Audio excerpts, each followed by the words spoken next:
ரொம்ப உற்சாகத்தோடு ஒரு காரியத்தை தொடங்கி ஆனால் அதை செய்து முடிக்க முடியாமல் பாதியில் விட்ட அனுபவம் உங்களுக்கு உண்டா?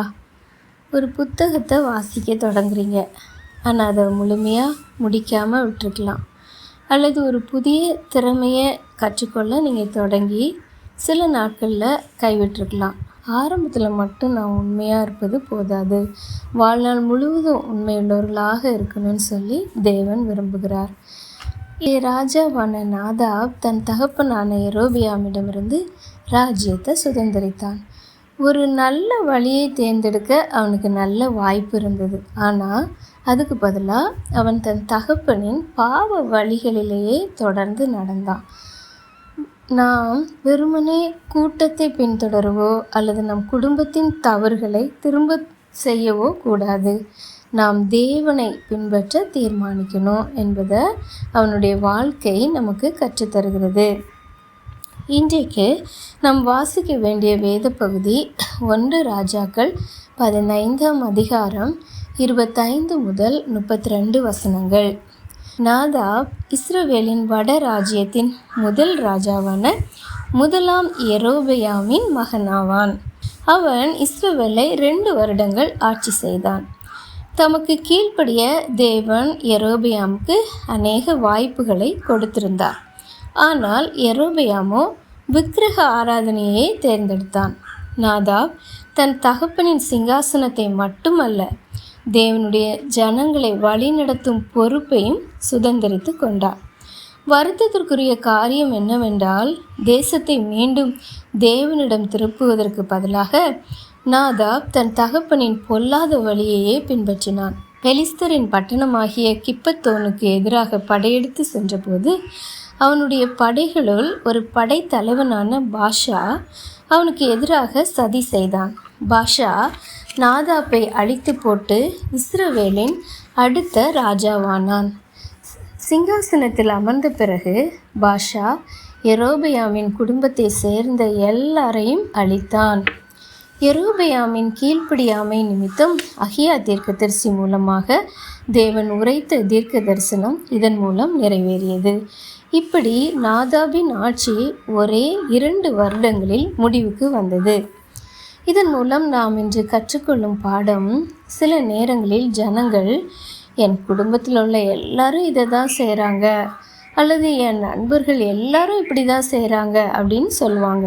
ஆனால் மற்றவங்களை குருட்டுத்தனமாக பின்பற்றுவது எப்போதும் சரியான முடிவாக இருக்காது. நம்ம சுற்றி இருப்பவங்க வேறு வழியை தேர்ந்தெடுத்தாலும் நாம் தன்னை மட்டுமே பின்பற்ற வேண்டும் என்று தேவன் விரும்புகிறார். நாதாப் தன் தகப்பனின் தவறுகளையே திரும்ப செய்தான். இது தேவனுக்கு பிரியமானதா என்று அவன் ஒருபோதும் நின்று யோசிக்கவே இல்லை. தேவனுக்கு கீழ்ப்படிவது என்பது நம் ஒவ்வொருவரின் சொந்த தீர்மானமாக இருக்கணும். உங்கள் குடும்ப பின்னணி உங்கள் எதிர்காலத்தை தீர்மானிப்பதில்லை. உங்கள் நண்பர்கள் உங்கள் குணத்தை தீர்மானிப்பதில்லை. ஒவ்வொரு நாளும் தேவனை மகிமைப்படுத்தும் முடிவை நீங்களே எடுக்கலாம். இன்று நாம் கற்றுக்கொள்ளும் முக்கியமான பாடம், பிறருடைய தவறுகளை திரும்ப செய்யாதீர்கள். உங்களை சுற்றி இருப்பவர்கள் செய்யாவிட்டாலும் நீங்கள் தேவனை பின்பற்ற தீர்மானியுங்கள். இன்று நாம் கற்றுக்கொள்ள வேண்டிய மனப்பாட வசனம் கலாத்தியர் 6ஆம் அதிகாரம் 9வது வசனம். நன்மை செய்கிறதில் சோர்ந்து போகாமல் இருப்போமாக.